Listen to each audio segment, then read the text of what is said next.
안녕하세요. 김대영의 혈액사랑 혈액내과 전문의 김대영 교수입니다. 오늘 이 시간에는 진성 또는 본태성 혈소판 증가증에 대해서 어떻게 치료를 하는지에 대해서 설명드리겠습니다.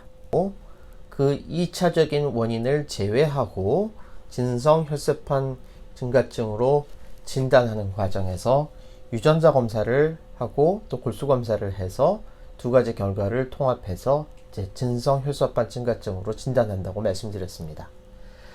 이런 과정을 통해서 진성 혈소판 증가증으로 진단이 되면은 이제 위험군이라는 걸 저희가 나누게 됩니다.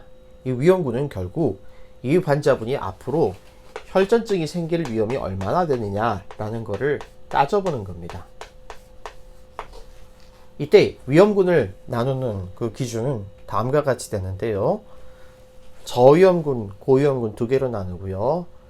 첫 번째 기준은 나이입니다. 나이가 젊은 분들, 60세 미만이면서 동시에 과거에 혈전 질환, 즉 뇌혈관 질환이나 심장혈관 질환들이 없는 경우가 되겠죠. 그리고 혈소판 수치가 150만 개 미만인 경우, 이 세 가지를 다 만족하면 저위험군에 들어갑니다. 예를 들어서 40대 남자분이 아무런 증상이 없이 과거에 이런 뇌혈관, 심장질환도 없었던 상태에서 혈소판 수치가 90만이다. 이 정도를 가지고서는 고위험군에 해당하지 않는다는 얘기입니다.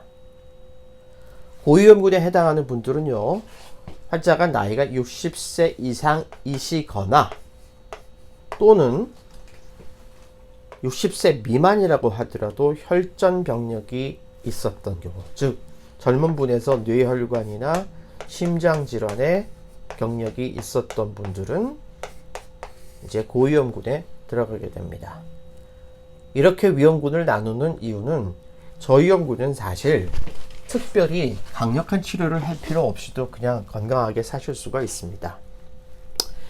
우리가 이런 진성 또는 특발성 또는 이 본태성 혈소판 증가증이라는 병을 진단을 했을 때 가장 문제가 되는 합병증이 바로 이 혈전증이라고 했고, 이 혈전증을 막기 위해서 하는 치료는 이렇게 아스피린을 쓰는 것이 1번, 그 다음에 담배를 피우고 계시는 분들은 금연을 하셔야 되는 게 2번, 그 다음에 혈소판 자체를 낮추기 위한 두 가지의 약제들이 있는데, 저위험군은 실제로 심혈관 위험의 인자가 있는 경우에만 아스피린을 복용하는 정도로 충분합니다. 심혈관 위험 인자라는 것은 예를 들어 당뇨병이 있다든지 고혈압이 있다든지 콜레스테롤이 있다, 즉 고지혈증이 있다, 또는 아주 비만하시다, 뭐 이런 여러 가지 심혈관 질환을 일으킬 수 있는 위험 인자들이 있다면 이런 분들은 아스피린을 복용을 해서 혈전을 생기지 않도록 하는 것 정도로 충분하다는 얘기죠. 그리고 담배를 피우시는 분들은 반드시 금연을 하도록 권유를 하고 있습니다.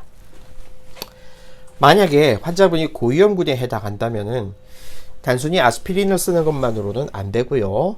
실제 이 진성 적혈구 증가증에서는 아스피린을 권유하고 있지만 이제 이 진성 또는 본태성 혈소판 증가증의 경우에는 이 고위험군에서는 아스피린을 잘 사용하진 않습니다. 그 이유 중에는 이제 환자분 대부분들이 나이가 많으신 분들이 많고, 또 나이 많은 분들이 아스피린을 복용할 경우 여러 가지 출혈의 위험성이 있기 때문에 아스피린을 잘 사용하진 않습니다. 그래서 이분들에게는 이제 혈소판을 낮추기 위한 적극적인 치료를 하는데 하이드록시유리아라는 일종의 항암제를 사용을 합니다. 이 항암제는 혈소판이 만들어지는 메가카리오사이트, 즉 거대 혈소판 모 세포라는 세포의 증식을 방해하는 그런 물질입니다. 그래서 혈소판이 만들어지는 과정 자체를 차단을 하는데, 이 하이드록시유리아는 보통 한 알이 500mg이고요. 이 500mg을 한 알, 두 알, 세 알, 네 알 이런 식으로 하루에 용량을 조절을 해서 복용을 하실 수가 있고, 궁극적인 목표는 이 하이드록시유리아를 사용을 해서 혈소판이 45만 즉 450 밑으로 낮추는 것을 목표로 합니다. 만약에 이런 하이독시우리아를 쓰다가 전혀 듣지가 않는 경우에는 이제 다음 약을 쓰는 때 그 다음 약으로 쓰는 것 중에 아나그렐라이드라는 것이 가장 많이 쓰이고, 이 아나그렐라이드는 그래서 2차 요법으로 사용하는 그런 약제인데, 이 하이독시우리아를 쓰면서 아나그렐라이드를 동시에 또 사용하는 그런 경우도 있을 수 있습니다.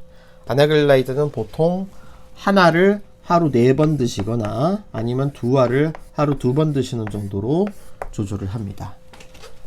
만약에 고위험군에 해당하는 분이 60세 미만의 젊은 분이다. 그런데 혈전 병력이 있다. 그런 분들이 혈소판도 굉장히 높다. 이럴 경우에는 이제 아나그렐라이드를 하이독시우리아 대신 사용하기도 합니다. 왜냐하면 하이독시우리아라는 것 자체가 항암제 성분이기 때문에 젊은 분들에게 노출이 됐을 때는 이게 2차 암의 유발 위험이 있고요. 또 임신 출산 같은 거를 해야 되는 그런 분들에게 있어서는 여러 가지 기형아를 낳을 수 있는 문제라든지 이런 문제가 있어서 이제 젊은 연령에서는 아나그렐라이드를 사용하기도 합니다. 이제 실제로 저희가 진료를 할 때는 이 아나그렐라이드는 보험 기준을 좀 따져서 치료를 하기 때문에 조금 이 애로사항이 좀 있는 건 사실입니다. 어쨌든 하이독시우리아를 선택을 할지 아나그렐라이드를 선택을 할지는 여러분의 담당 교수님과 상의하셔서 여러분의 몸 상태에 맞는 가장 좋은 약제를 사용을 해서 궁극적으로는 이러한 이 혈전증을 막고 혈소판 수치를 잘 유지를 함으로써 여러분들이 나중에 어떤 2차적인 합병증, 즉 혈전증이라든지 이 백혈병으로 진행하는 것을 막는 것, 그것이 최선의 목표라 하겠습니다. 진성 또는 본태성 혈소판 증가증의 치료는 첫째는 환자분을 위험군을 나누게 되는데, 이 위험군은 혈전증이 생길 위험을 우리가 판단하는 거죠. 그래서 저위험군과 고위험군으로 나눕니다. 저위험군은 60세 미만이면서 뇌나 심장 쪽에 혈전이 생긴 일이 없는 경우, 그리고 동시에 혈소판 수치가 150만 개 미만인 경우가 되겠습니다. 고위험군은 60세 이상의 환자분이시거나 또는 60세 미만이더라도 혈전 병력이 있었던 분들이 고위험군에 들어갑니다. 그래서 이 기준에 따라서 저위험군은 이런 콜레스테롤, 비난, 당뇨병, 고혈압과 같은 심혈관 질환의 위험인자가 있는 경우는 아스피린을 권유하지만, 만약 위험인자가 없다면은 아스피린도 투여하지 않고 그냥 혈소판이 높아도 그냥 경과를 보는 것이 일반적입니다. 하지만 이 저위험군이라고 하더라도 담배를 피우시면은 혈전증의 위험이 올라가기 때문에 금연을 하는 것이 필수적이겠습니다. 고위험군의 경우는 나이가 많으신 분들 60세 이상의 경우에는 하이독시우리아라는 약을 써서 혈소판 수치를 45만 개 미만으로 낮추는 걸 목표로 하고요. 만약에 하이독시우리아를 쓰다가 이 약이 잘 듣지 않는 경우라든지 또는 약제를 쓰다가 여러 가지 부작용 때문에 못 드시는 경우라든지, 또는 하이독시우리아를 쓰게 된 환자분이 젊어서 이걸 장기간 사용을 했을 때 이런 항암제 성분에 노출됐을 경우에 2차 암이나 혹은 기형아의 문제가 있을 것 같은 분들은 아나그렐라이드를 사용을 하는데, 이 아나그렐라이드의 복용법은 이와 같이 하나를 하루 4번 또는 두 알을 2번 복용하는 걸로 장기간 복용을 하겠습니다. 이러한 혈소판 증가증의 치료는 사실은 약제를 중단을 하게 되면은 다시 혈소판이 올라가기 때문에 결국 평생 드셔야 되는 그런 약제이고, 하지만 평생 드시면서 이런 혈소판 수치를 잘 유지를 할 수 있다면 여러분의 병은 잘 조절될 것이고, 그로 인해서 혈전증이라든지 또는 백혈병으로 진행하는 것을 막을 수 있다고 생각합니다. 오늘도 혈액질환으로 치료받으시는 저희 환우분들과 그 가족들의 건강과 행복을 기원합니다. 감사합니다.